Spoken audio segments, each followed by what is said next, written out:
Did Stone Age people conduct brain surgery?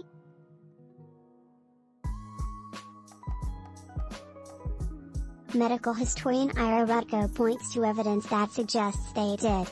There have been many instances of skulls that have been found dating back to Neolithic times that have grooves in them where portions of the skull have been removed. And it's evident if you look at these skulls, that this was all done by hand, Rutkow says.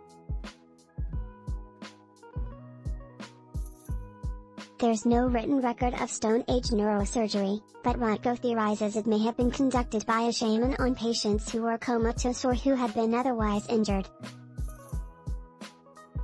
What's more, he says, physical evidence indicates that some patients likely survived. With many of these older skulls, new bone growth had already formed, and bone in the skull can only form if the patient is alive, he says. Rutkow is a surgeon himself.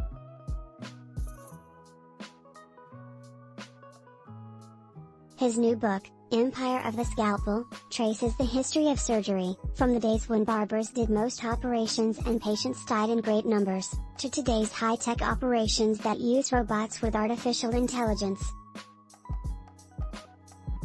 He says that when looking back, it's important to keep in mind the body of knowledge that existed at a particular point in history, and to not judge surgeons of yore too harshly.